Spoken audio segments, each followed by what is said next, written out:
Hello friend, हमारी आज की कहानी है साधु की प्रेयसी।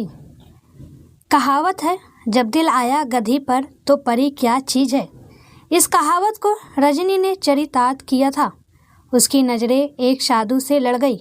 वह साधु साधु नहीं था, स्वादु था। जवानी दीवानी होती है। रजनी भी जवान थी, खूबसूरत थी और उसकी इसी खूबसूरती पर साधु भी रीझ गया था। साधु की झोपड़ी गांव से काफ़ी दूर थी। इसकी झोपड़ी के करीब ही एक नदी बहती थी। रजनी हर रोज देर रात में, जब पूरा गांव नींद की आगोश में समाया होता था, चुपचाप उड़कर साधु की झोपड़ी में चली आती और कई घंटे वहां बाद रात बिताकर लौटती थी। रजनी और साधु का यह प्रेम मिलन महीनों चलता रहा। किसी को इसकी खबर नहीं थी। वह जानती थी कि उसकी इस हरकत का शायद किसी को भी पता नहीं था, क्योंकि यदि पता होता तो कहीं ना कोई तो कुछ कहता ही या कोई रोक टोक करता। रजनी और साधु की यह रासलीला चलती रही। वह गांव में भिक्षा मांगने आता ही था। अगर कुछ कहना होता तो वहीं पर कह जाता। उसका खाना वो स्वयं ले जाया करती थी, उसे स्वयं हाथों से खिलाती भी थी। रजनी तो साधु के मोह पास में बंधी हुई थी, लेकिन उसके घर वालों ने उसकी शादी तय कर दी। हो सकता है कि उन्हें रजनी और साधु के मिलन पर शक हो गया हो या किसी ने उनसे शिकायत कर दी हो। उस साधु ने रजनी का पिंड छुड़वाने का और कोई तरीका नहीं था। यह सबसे अच्छा तरीका था कि विवाह होने के बाद वह अपनी ससुराल चली जाएगी और उनका मिलन बंद हो जाएगा। रजनी की शादी हो गई। 2-4 दिन बाद जब वह अपनी ससुराल से वापस आई तो साधु के पास गई। साधु ने रजनी के कई झापड़ लगाए और काफ़ी बुरा भला भी कहा। उस कामी साधु ने यहाँ तक कहा कि अपने पति को छोड़कर क्यों नहीं आ गई।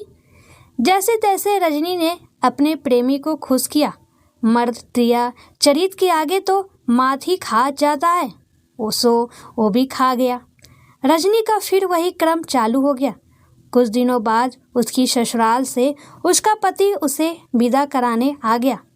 उसके पति राकेश के साथ उसके परिवार के और लोग भी थे।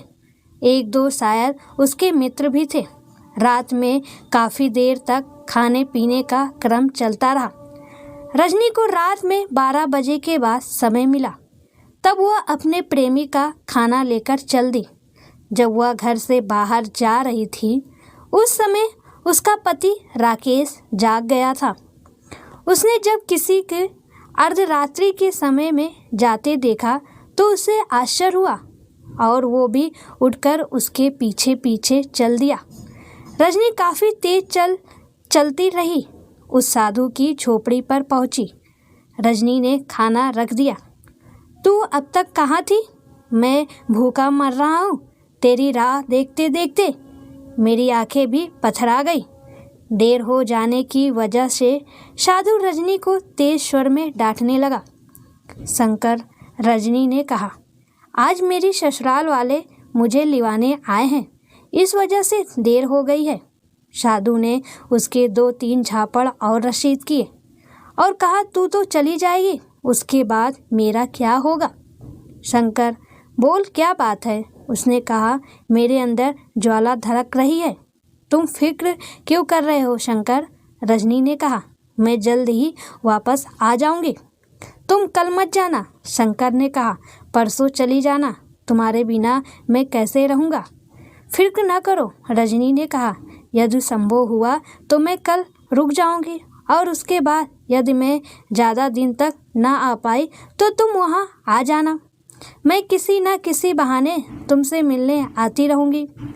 यही ठीक रहेगा। शंकर ने कहा, मैं वहीं आ जाऊँगा, फिर तुम्हें यहाँ नहीं आना पड़ेगा और हमारा मिलन होता रहेगा।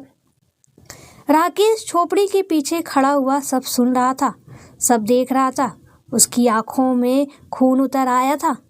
उसका जी में आ रहा था कि उसी समय उन दोनों को जान से मार दे, मगर ना जाने क्या सोचकर वहाँ से चला आया और आकर चुपचाप अपने बिस्तर पर लेट गया।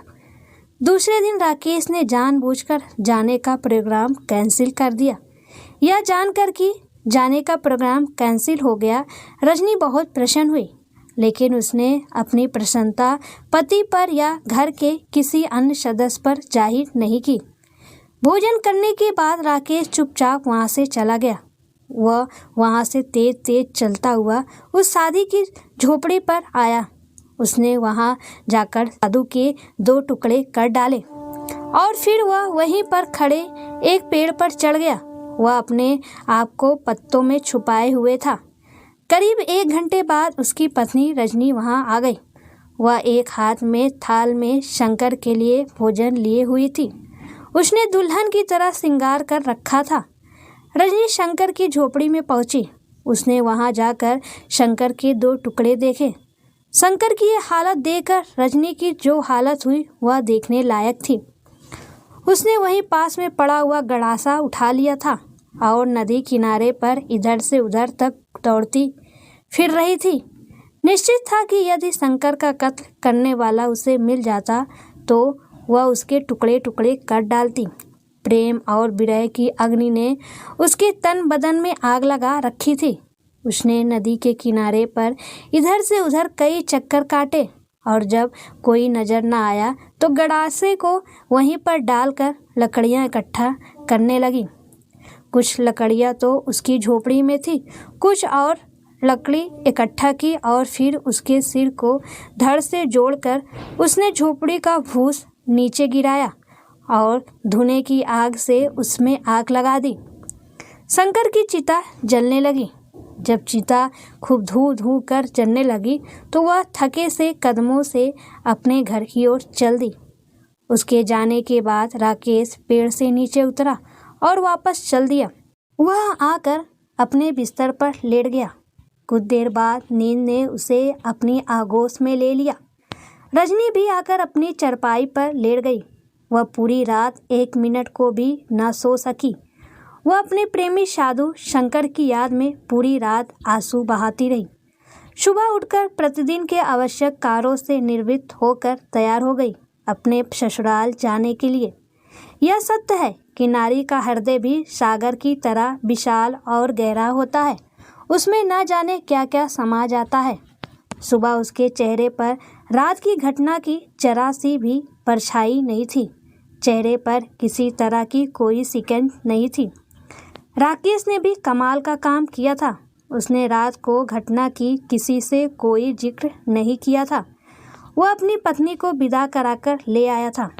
उसने शायद यह सोचकर अपनी पत्नी रजनी को माफ़ कर दिया था कि जीवन में गलती किससे नहीं होती।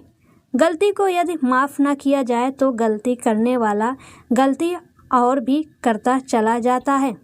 शायद राकेश ने रजनी को इसलिए भी माफ़ कर दिया होगा क्योंकि उसने उसका काम ही तमाम कर दिया था और अब पत्नी द्वारा किसी भी तरह की हरकत करने का कोई चांस नहीं था।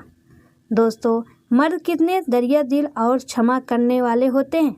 उसने उस औरत को भी माफ़ कर दिया जिसे उसने गैर की बाहों में देख लिया था, जिसे वो जानता था कि वह बदचलन है। खैर, राकेश रजनी को अपने घर ले आया। वह उससे उसी तरह ईमानदारी से प्यार करता रहा जैसे कि लोग अपनी पत्नियों को प्यार करते हैं। काफ़ी समय बीत गया। उनके मध्य किसी किस्म की कोई बात नहीं हुई। वो दोनों ही अपनी अपनी ड्यूटी निभाते रहे। मगर एक दिन रात में राकेश और रजनी दोनों बाहर बैठे हुए थे। राकेश भोजन कर रहा था। राकेश ने रजनी को संबोधित करते हुए कहा, रजनी, जरा 1 गिलास पानी ले आना। अंदर कैसे जाऊं, डर लगता है। उनकी बात सुनकर राकेश को हंसी आ गई। क्या बात है रजनी? रजनी ने कहा, तुम हंस क्यों रहे हो? हंसी इस बात पे आ रही है, राकेश ने कहा, तुम्हें अंदर घर में से गिलास लाते हुए डर लग रहा है और उस समय डर नहीं लग रहा था जब तुम आधी रात को शंकर की लाश के लिए नदी किनारे लकड़ियाँ चुराती फिर रही थी। न जाने कैसे अचानक ये बात उसके दिल में आ गई थी और उसने कह दी, वरना वर्षों गुजर गए थे। कभी इस बात का उसने जिक्र तक नहीं किया था और तो और उससे कभी यह भी नहीं पूछा था कि उसने कभी किसी से प्यार भी किया था या नहीं। राकेश के मुंह से इस बात को सुनते ही रजनी की आंखें मसाल की तरह जल उठी। वहीं थोड़ी दूर पर गड़ासा रखा था, उसने लपक कर उसे उठा लिया और अपनी पूरी शक्ति से राकेश पर वार कर दिया। राकेश एकदम सतर्क हो गया था। वह चारपाई से कूदकर एक तरफ खड़ा हो गया। रजनी ने इतनी जोर से गड़ासे का वार किया था कि चारपाई की पाटी भी कट गई। उसने राकेश पर कई वार किए। राकेश को अपनी भूल का एहसास हुआ। वो सोच रहा था कि उसने ये सब कहकर बहुत बड़ी भूल कर दी है, मगर अब क्या हो सकता है, तीर तो कमान में निकल चुका था। उसने बार बार उससे कहा, रजनी होश में आओ, गुस्से को थूक दो, तुम्हें परेशान करने या बेइज्जत करने का मेरा कोई इरादा नहीं था। तुम खुद सोचो, कितने वर्ष हो गए आज तक मैंने इस विषय में कोई जिक्र नहीं किया। मैं आज भी इस बारे में कुछ नहीं कहता। पता नहीं कैसे मेरे दिमाग में बात आ गई और मेरे मुंह से निकल गई। मुझे माफ़ कर दो। रजनी पर राकेश की बातों का कोई असर नहीं हुआ। वह वार पे वार करती रही। रजनी की आंखों में वैसा ही खून उतर आया था जैसा साधु शंकर की 2 टुकड़े हुए लाश को देखकर उतरा था। राकेश ने आज तक वक्त की राख में दबी चिंगारी को हवा दे डाली थी। उसी वजह से उसके हाथों में गड़ासा आ गया था और वहीं दृश्य उपस्थित हो गया था। इसी बीच काफ़ी समय गुजर गया। राकेश को ऐसे लगने लगा था कि रजनी उसे निंदा नहीं छोड़ेगी। कई पलों के बाद उसने गड़ासा अपनी ही गर्दन में मार लिया। उसने अपनी गर्दन को धड़ से अलग कर लिया। वह मर गई थी। राकेश अपनी भूल पर अफसोस कर रहा था। उसे बार बार अपनी गलती का एहसास हो रहा था। जो होना था वो तो हो गया था, उसका कोई इलाज तो था नहीं। एक तरह से यह कहा जा सकता था कि उसका घर बर्बाद हो गया था, जिसका जिम्मेदार वह स्वयं है। बातों ही बातों में उसकी पत्नी का अंत हो गया था। मेहरबानी यह हुई थी कि उसकी पुलिस रिपोर्ट नहीं हुई थी। यदि रिपोर्ट होती तो लाश पोस्टमार्टम के लिए जाती और पुलिस का चक्कर पड़ता। राकेश ने उसकी अर्थी तैयार करानी आरंभ कर दी। क्रियाक्रम के कुछ आवश्यक कार्य पूर्ण करने के बाद रजनी के मृत शरीर को अग्नि के हवाले कर दिया गया और फिर वह अकेले रहने लगा। लेकिन दोस्तों, राकेश ने रजनी की भूल को उस समय माफ़ कर दिया था जब उसने उसे उस दशा में देखा था, जिस दशा में देखने के बाद कोई भी मर्द किसी भी हालत में उसे जिंदा नहीं छोड़ता। लेकिन उसने आज भी उसे माफ़ कर दिया था, लेकिन वह नहीं मानी और अब उसने अपनी जीवन लीला समाप्त कर ली। आप ये साधु की प्रेसी नामक कहानी कैसी लगी, प्लीज़ मुझे कमेंट में ज़रूर बताएं।